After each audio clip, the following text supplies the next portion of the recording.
ہے فرض ماں باپ کی اطاعت ہے، نہ کرو ان کو تم کبھی ناخوش، ان کے قدموں کے نیچے جنت ہے۔ برادران اسلام اور حاضرین مجلس، رب کائنات کا عظیم احسان و کرم ہوا کہ مالک دو جہاں نے ہمیں اس پرنور اور بابرکت اجلاس میں شرکت فرمانے کی توفیق عطا فرمائی۔ اللہ رب العزت اس پروگرام کو قبولیت سے نوازے۔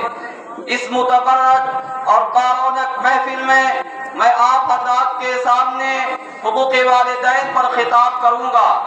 میں آپ سبھی حضرات سے یہ امید کرتا ہوں کہ آپ حضرات سنجیدگی کا ماحول بنائے رکھیں گے۔ اگر آج کے پرفتن دور میں ہم دنیا پر طائرانہ نظر ڈالیں، لوگوں کی آواز کو سنیں، ان کی صداؤں پر دھیان دیں، تو یوں محسوس ہوتا ہے کہ ہر سمت سے اپنے اپنے حقوق کے مطالبے کی صدائیں گونجتی نظر آتی ہیں۔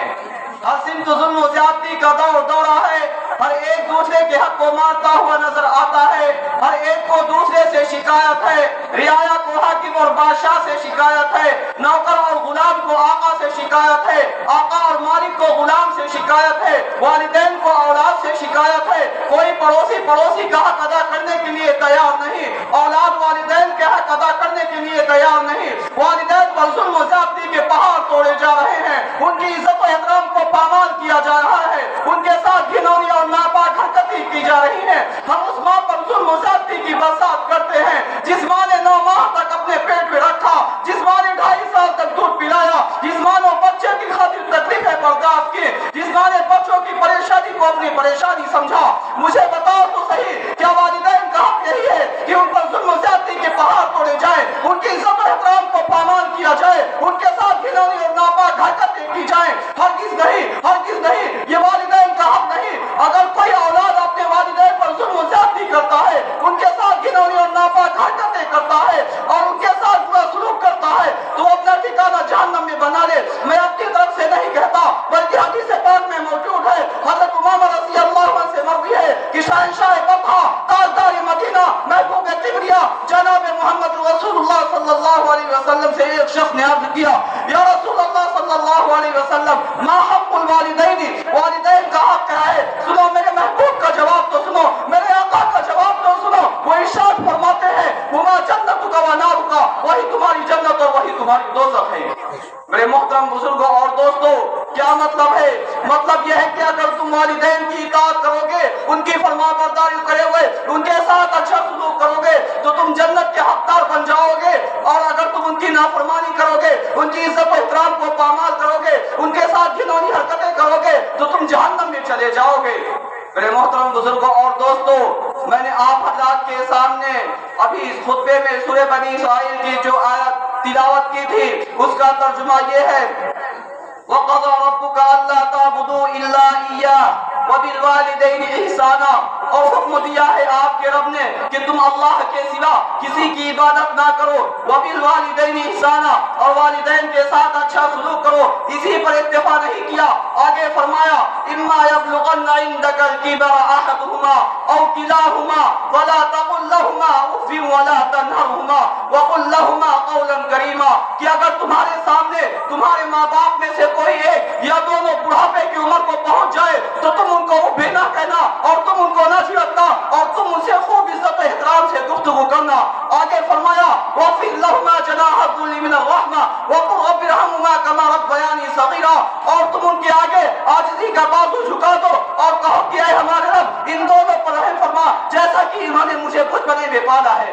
میرے محترم بزرگوں اور دوستوں، والدین کی خدمت کرنا فرض ہے، رب کائنات کے کلام سے ثابت ہے، اور الہی کے کلام سے، رب کائنات کے کلام سے ثابت ہے، محسن انسانیت کے کلام سے ثابت ہے، صحابہ کرام کے اقوال سے ثابت ہے، ائمہ مجتہدین کے اقوال سے ثابت ہے۔ جس اولاد سے اس کے والدین ناراض رہتے ہیں تو اللہ رب العزت بھی اس سے ناراض رہتے ہیں۔ میں حوالے کے ساتھ بتاتا ہوں، ترمذی شریف جلد ثانی اٹھاؤ اور صفحہ نمبر 12 پر دیکھو تو حضرت عبداللہ بن عمر رضی اللہ عنہ کی ایک روایت موجود ہے کہ شہنشاہ بطحہ، تاجدار مدینہ، محبوب کبریا، جناب محمد رسول اللہ صلی اللہ علیہ وسلم نے ارشاد فرمایا، رضا الرب فی رضا الوالد وسخط الرب فی سخط الوالد، اللہ کی رضا والد کی رضا میں ہے اور اللہ کی ناراضگی کی ناراضگی میں ہے۔ میرے محترم بزرگوں اور دوستوں، اگر کسی اولاد سے اس کے والدین رضامند ہو تو رب کائنات اس سے راضی، محسن انسانیت اس سے راضی، صحابہ کرام اس سے راضی، عرش الہی اس سے راضی، ملائکہ اس سے راضی،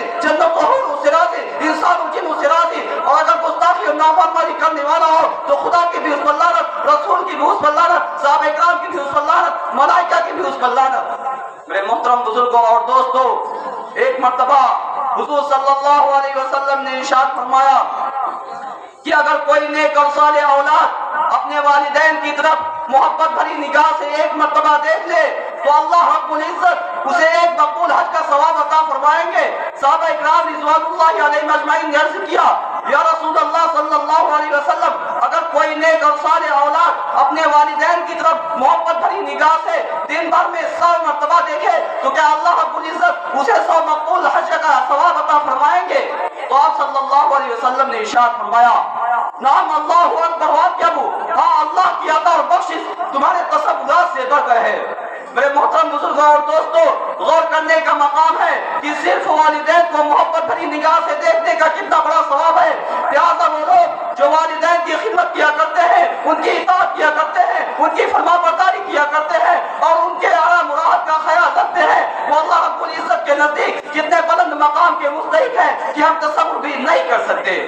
میرے محترم بزرگوں اور دوستوں، اور میں ایک بات آپ حضرات کے گوش گزار کر دینا مناسب سمجھتا ہوں کہ ماں کا حق باپ کے حق کے مقابلے میں زیادہ ہے۔ کیوں نہ ہو، رب کائنات نے جو مقام ماں کو عطا کیا وہ مقام باپ کو عطا نہیں کیا۔ ماں بچوں کی خاطر تکلیفیں برداشت کرتی ہے، ماں بچوں کی خاطر مصیبتیں برداشت کرتی ہے، ماں بچوں کی خاطر سردی کو برداشت کرتی ہے، ماں بچوں کی خاطر گرمی کو برداشت کرتی ہے، ماں بچوں کی خاطر اپنی نیند قربان کر دیتی ہے، ماں بچوں کی خاطر اپنا سب کچھ قربان کر دیتی ہے۔ اسی لیے نبی مصطفیٰ صلی اللہ علیہ وسلم نے ماں کو باپ پر فوقیت دی ہے۔ بخاری شریف جلد ثانی اٹھاؤ اور صفحہ نمبر 883 پر دیکھو تو حضرت ابو ہریرہ رضی اللہ عنہ ارشاد فرماتے ہیں کہ ایک شخص نے عرض کیا، یا رسول اللہ صلی اللہ علیہ وسلم، من احق بحسن صحابتی، میرے حسن سلوک کا سب سے زیادہ مستحق کون ہے؟ تو آپ صلی اللہ علیہ وسلم نے ارشاد فرمایا، امو کا، تیری ماں ہے۔ پھر اس نے ارشاد پھر اس نے کہا ثم من، پھر کون ہے؟ آپ صلی اللہ علیہ وسلم نے پھر وہی جواب دیا، ثم امو کا، پھر تمہاری ماں ہے۔ لہذا اس نے یہی سوال 3 مرتبہ کیا۔ آپ صلی اللہ علیہ وسلم نے 3 مرتبہ یہی جواب دیا۔ جب اس نے 4تھی مرتبہ کہا ثم من، پھر کون ہے؟ تو آپ صلی اللہ علیہ وسلم نے ارشاد فرمایا ثم ابوکا، پھر تمہارے باپ ہیں۔ میرے محترم بزرگوں اور دوستوں، اللہ رب العزت ہم کو بھی اور آپ کو بھی اپنے والدین کے ساتھ حسن سلوک اور ان کی اطاعت کرنے کی توفیق عطا فرمائے، آمین۔ وآخر دعوانا الحمدللہ رب العالمین۔ ماشاء اللہ۔ حاضرین کرام، اب میں